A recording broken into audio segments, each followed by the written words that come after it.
Selamat pagi anak-anak, kita akan melanjutkan materi kita ya, seperti yang tadi Ibu sudah sampaikan di live session bahwa kalian diberikan kesempatan selama 25 menit untuk mengukur benda-benda yang ada di rumahmu ya. Ibu berharap kalian sudah melakukan pengukurannya dan sudah mengumpulkan ya. Nah, sekarang kita akan sama-sama melihat nih terkait dengan pengukuran. Apa sih yang dimaksud dengan pengukuran ya? Mungkin kata pengukuran ini adalah kata yang sangat lazim kita dengarkan dalam kehidupan sehari-hari karena memang sangat sering untuk kita lakukan. Ya, anak-anak sekalian sudah pernah dong ya pastinya untuk melakukan pengukuran ya.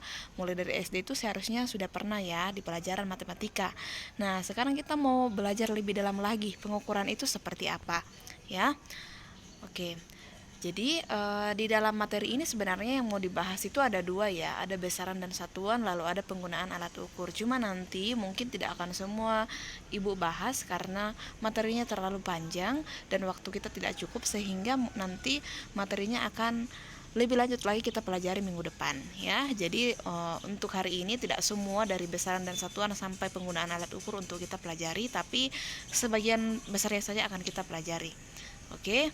Nah, kita langsung lanjut melihat ke pengukuran ya. Apakah kamu pernah melakukan pengukuran ya?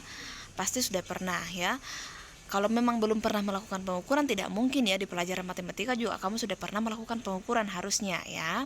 Nah, tadi pagi juga Ibu sudah menyampaikan kepada kalian, mengarahkan kepada kalian untuk melakukan pengukuran terkait dengan benda-benda apa saja yang ada di rumahmu ya. Nah, tapi pertanyaannya adalah alat ukur apa saja yang kamu gunakan? Alat ukur apa saja sih yang sering kita gunakan selama ini ya? Apakah hanya penggaris saja yang kita gunakan ataukah ada alat lain yang bisa kita gunakan? Biasanya kalau kita melihat dalam kehidupan sehari-hari ya, biasanya orang-orang itu biasa mengukur juga selain pakai penggaris, biasa juga mengukur pakai tali, biasa juga mengukur pakai jengkal ya. Jadi tidak selamanya pakai penggaris ya. Cuma memang ada beberapa bagian yang satuannya tidak baku dan ada juga yang baku ya. Nah, pengukuran adalah proses membandingkan besaran dengan besaran lain yang sejenis sebagai satuan ya. Jadi pengukuran itu adalah proses membandingkan. Misalnya nih, seorang anak mau diukur nih tinggi badannya berapa ya. Misalnya tinggi badannya 150 cm dibandingkan dengan tinggi badan anak yang lain. Jadi kalau kita melakukan pengukuran pasti ada tujuannya. Ya, kita membandingkan berapa panjangnya, berapa lebarnya ya. Tidak mungkin kita membandingkan pengukuran yang satuannya berbeda. Misalnya seperti ini. Kita sedang mengukur panjang ya, kita mengukur panjang itu kan satuannya adalah meter atau misalnya sentimeter. Terus kita mengukur yang lain, mengukur atau menimbang berat badan yang satuannya kilogram. Nggak mungkin dong berat badan dengan tinggi badan bisa dibandingkan seperti itu ya. Nah, jadi kita hanya membandingkan memang besaran yang memang satuannya sejenis seperti itu ya. Jadi itu adalah pengukuran. Jadi proses membandingkan besaran. Nah, pertanyaan berikutnya adalah besaran itu apa ya? Besaran dan satuan itu adalah dua hal yang tidak bisa dipisahkan ya. Jadi besaran dan satuan ini selalu bersama. Kalau ada besaran pasti selalu diikuti dengan satuan. Kenapa demikian? Nah, kita mau lihat sama-sama dulu apa itu besaran ya. Jadi besaran adalah segala sesuatu yang dapat diukur, dinyatakan dengan angka atau nilai dan memiliki satuan ya. Jadi kalau dalam kehidupan sehari-hari segala sesuatu yang bisa kita ukur, lalu nilai kita bisa nyatakan di dalam angka atau nilai dan memiliki satuan, itulah yang dimaksud dengan besaran ya. Sehingga besaran dan satuan ini adalah kedua hal yang tidak bisa dipisahkan. Contohnya seperti ini ya, misalnya seorang murid mengukur menimbang berat badannya sebesar 40 kg ya. Seorang murid mengukur atau menimbang berat badannya sebesar 40 kg. Nah, di sini kalau kita lihat nilainya itu adalah 40 dan satuannya itu adalah kilogram. Jadi, besaran dan satuan ini tidak bisa dipisahkan. Pasti selalu bersamaan saat kita melakukan pengukuran ya, saat kita melakukan pengukuran. Nah, berikutnya besaran itu ada berapa saja? Apakah berjenis-jenis atau hanya satu jenis saja ya? Jadi besaran itu terdiri dari dua jenis, yaitu ada besaran pokok dan ada besaran turunan. Nah, bedanya bagaimana? Kalau besaran pokok itu namanya pokok berarti dia yang paling utama ya. Dia paling pokok atau paling utama dari besaran lainnya, sehingga besaran pokok itu adalah besaran yang satuannya telah ditetapkan terlebih dahulu dan tidak bergantung pada satuan-satuan besaran lain. Jadi dia nggak bergantung pada satuan lain, tapi memang sudah ditetapkan begitu ya, terlebih dahulu ya. Kemudian kalau besaran turunan, dari kata turunan berarti diturunkan. Ya, besaran yang diturunkan dari satu atau lebih besaran pokok ya. Jadi besaran turunan itu adalah besaran yang diturunkan dari satu atau lebih besaran pokok ya. Jadi diturunkan dari besaran lainnya. Misalnya, salah satu contoh besaran pokok itu adalah panjang ya. Adalah panjang, seperti hari ini kan kalian mengukur ya, entah itu mengukur panjang di rumahmu, panjang misalnya panjang pintumu berapa, atau misalnya panjang panjang kaki mejamu berapa gitu ya. Nah, panjang ini kan masuk ke dalam besaran pokok ya. Panjang itu masuk ke dalam besaran pokok. Kalau misalnya besaran turunan itu contohnya apa, Bu? Contoh besaran turunan itu adalah luas. Nah, luas itu kan rumusnya panjang kali lebar. Nah, kita bisa lihat nih, berarti besaran si luas ini diturunkan. Besarannya itu diturunkan dari besaran pokok. Di besaran pokok kan ada panjang ya. Lalu di turunan itu ada panjang juga, panjang dikali lebar. Jadi dia diturunkan dari besaran pokok. Seperti itu ya. Sehingga satuannya pasti berbeda. Kalau misalnya luas itu satuannya adalah meter pangkat 2. Tapi kalau panjang itu satuannya hanya meter ya. Gitu. Nah, berikutnya kita mau lihat 7 besaran pokok, ada 7 jenisnya ya. Jadi ada panjang, ada massa, ada waktu, suhu, kuat arus, intensitas cahaya, jumlah zat. Nah, panjang ini satuan bakunya adalah meter. Satuan baku itu biasa disebut sebagai satuan internasional atau SI ya. Jadi satuannya adalah meter, lambangnya adalah M. Kemudian ada massa, satuannya kilogram, lambang satuannya kg, ada waktu, satuannya sekon, lambang satuannya adalah S. Kemudian ada suhu, satuan internasionalnya adalah Kelvin, dan lambang satuannya ada K. Nah, ada kuat arus, satuannya ampere, lambangnya A.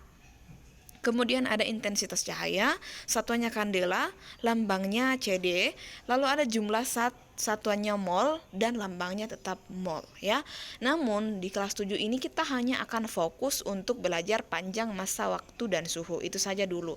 Untuk kuat arus, intensitas cahaya, jumlah zat, nanti ketika kalian kelas 9 ataupun kalian kelas 10 nanti di pelajaran fisika akan belajar lebih lanjut terkait dengan hal itu ya. Karena kalau kita belajar semuanya tidak akan cukup waktu untuk membahas ya, karena masih banyak materi yang lain yang harus dipelajari juga ya.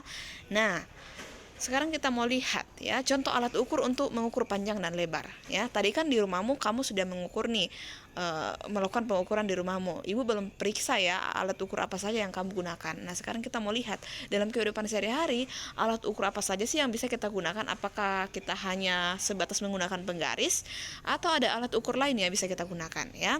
Kita mau lihat di sini. Yang pertama itu penggaris. Penggaris itu biasanya digunakan untuk mengukur panjang atau lebar suatu benda dengan ketelitian 1 mm, atau kalau diubah ke cm nilainya itu adalah 0,1.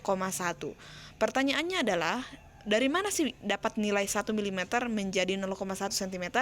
Nah, ini nanti kita pelajari di pelajaran selanjutnya saat kita belajar mengkonversikan satuan atau mengubah satuan ya. Jadi itu ada caranya tersendiri nanti, tidak perlu bingung dulu ya. Jadi nanti ada waktunya kita pelajari. Nah, untuk berikutnya yang kedua ada jangka sorong. Jangka sorong itu biasanya digunakan untuk mengukur panjang atau lebar benda. Jadi masih sama ya, kita gunakan untuk mengukur panjang atau lebar benda, namun jangka sorong itu memiliki ketelitian yang lebih tinggi dibandingkan penggaris yang di atas ya. Jadi ketelitian jangka sorong yaitu 0,1 mm ya. Jadi semakin kecil bilangannya, ketelitiannya itu semakin tinggi ya. Jadi kita masih semakin kecil bilangannya, kita semakin kecil ketelitiannya, kita semakin bisa untuk mengukur benda yang paling tipis ya. Seperti itu, benda yang paling tipis.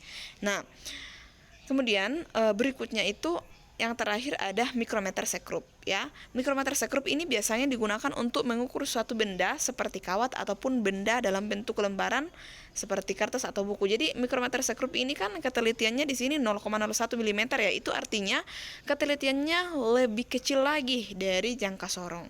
Nah, sehingga karena ketelitiannya lebih kecil, sehingga benda ini bisa kita gunakan untuk mengukur benda lain yang sangat tipis. Seperti itu ya. Jadi beda-beda ya. Kalau penggaris berapa anak-anak? 1 mm. Kalau jangka sorong 0,1 mm. Kalau mikrometer sekrup 0,01 mm ya. Jadi itu kamu lihat semua tuh. Jadi kamu harus ingat semua itu ketelitiannya ya, supaya nanti juga membantu kita untuk membaca skala pengukuran ya. Namun untuk membaca skala pengukuran atau hasil pengukuran menggunakan alat-alat ini itu akan kita pelajari untuk pembelajaran selanjutnya ya.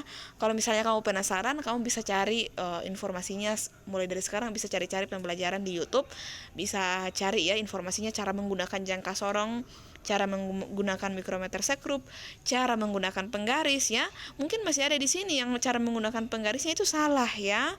Nanti kita cek, nanti minggu depan kita cek nih, kira-kira siapa yang masih salah menggunakan penggaris. Kan masih ada biasa yang keliru menggunakan cara menggunakan penggaris yang benar itu seperti apa ya. Jadi next time kita akan belajar lagi untuk melanjutkan cara menggunakan alat-alat ukur ini dan cara bacanya seperti apa ya.